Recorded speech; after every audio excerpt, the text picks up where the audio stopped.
What the fuck going on, bro? We begging the bitch for another video, bro. No cap. Finna hop into this. Some of you are so sick in your head that you rather spend all this money on showing everybody on the outside that I've got dough, but really you don't have no dough. No, your girl don't like girls don't do that too, though. You see where you just jam, you crash. My son wants to speak. My son wants to speak. Oh, let my son speak. You crashed the whole car. Go, You go, son. crashed it. Let's go. See what you said? Number one, you're saying what sick, you girls are the sick ones. So you're the ones that start the influence. The influence comes from the women. That's why the men want to do all these kind of things, like buy the latest cars, all that kind of stuff. And wait, I'm not done. Number two, were you not the one that said you had to have a man who had a certain kind of status?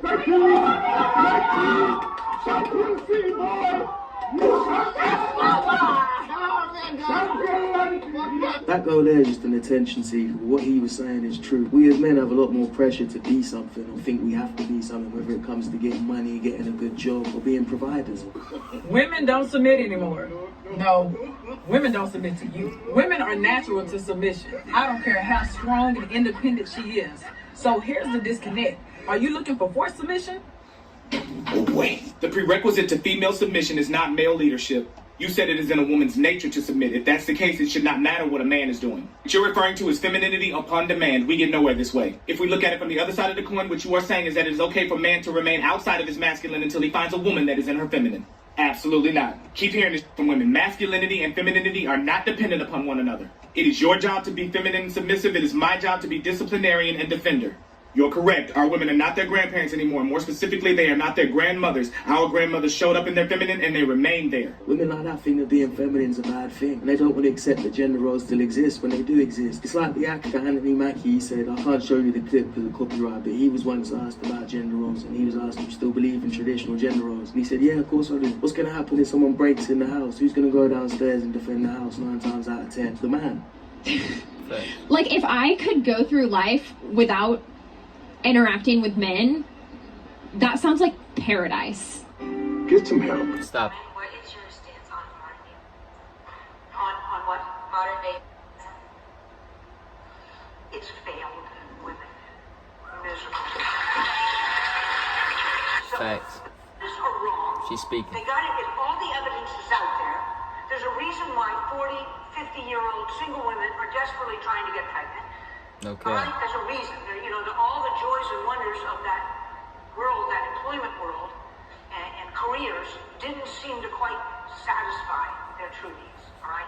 They have screwed up their lives. This relates to what Jordan Peterson said. He said after 40, 50 years old, life gets very lonely. And it's good that women want to concentrate on their careers, be more independent. And I'm always saying that in the channel, I don't think the guy should pay for everything. But women who say they don't need men, don't want a family, teaching their kids to be independent and saying not be with a man, I think that does a lot more harm than good. Because like she said, there's women that are 40, 50 years old that realise their careers haven't satisfied them enough. And now they're old and lonely, and some of them might not even be able to have kids anymore. I mean, what would they rather be, a crazy cat woman or this woman?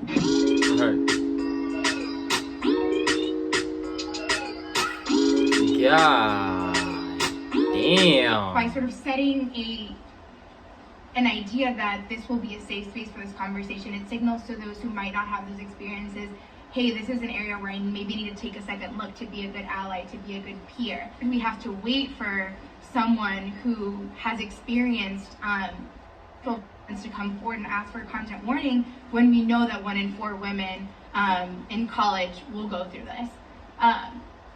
When we refuse to affirmatively do these things, to affirmatively make our classrooms safer for people, we're pretending that people from marginalized communities are invisible and that they're not there. And I think that that's a problem. Okay. Yes, John. Happy to.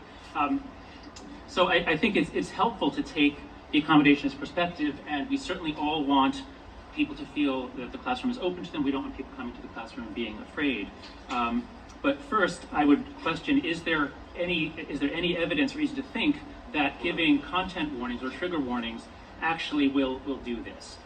As a psychologist, I've been looking into this, and what is the she more smiling you for, label things as potentially threatening, the more they develop a certain power to actually threaten. So think about it this way. I teach classes in the business school here. Suppose I took my students on field trips all over New York. But every time we went to the Bronx, I said, now, today, we're going to the Bronx. Just want to let you know, we'll have an ambulance with us, we'll have police protection, but don't worry about it, we're going to the Bronx. And I only do that for the Bronx. What are people going to conclude about the Bronx? Now, if there was evidence that these warnings actually helped people get over PTSD, then we'd have to balance various things. But there isn't, and the therapist I talked to, the people who study PTSD, were unanimous in saying that if someone has PTSD, the last thing you want to do is shield them from small reminders. In fact, the only way to get over the Pavlovian-like conditioned fear is to let them be exposed to small things, and then nothing bad happens to them, and that's how the fear subsides. You gotta facts. You gotta face your fears, overcome your fears. And giving attention to things is giving it more power. You're making it a bigger thing. Also, by having those trigger warnings in a class and pretending that classroom is just a little bubble, a perfect bubble, it's not like the real world. It's not preparing students for the real world. Facts.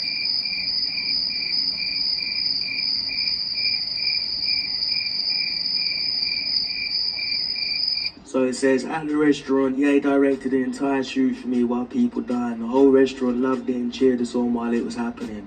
Yeah, in your mind. Because by the looks of it, everyone's looking at you like, what the fuck are you doing whilst I'm trying to eat my food? Oh, God. Stop the cap. Cap.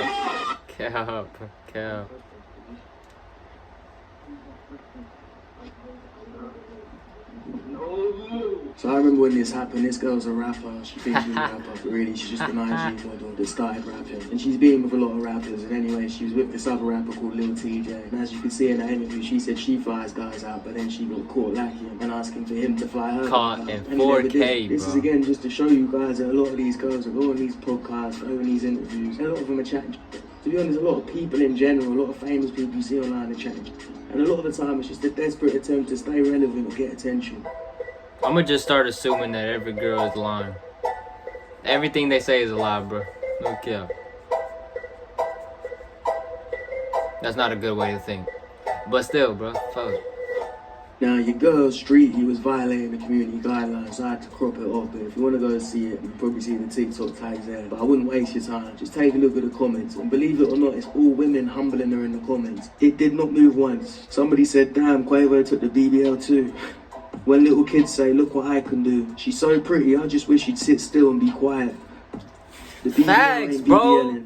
I cannot keep defending her. She should have just been an IG model. Her looks save her every time. I mean, this is women saying it as well, man. Okay. What? You the glizzy guy. What? That one there was a violation. Person over the heaven. You can't. I'm telling you, you can't take a picture with him. Why? Because? Because what? Because it's mine? Oh, y'all close. You should say that. I don't like you. Oh, okay. Oh, okay. You can't post. You can't be on your page.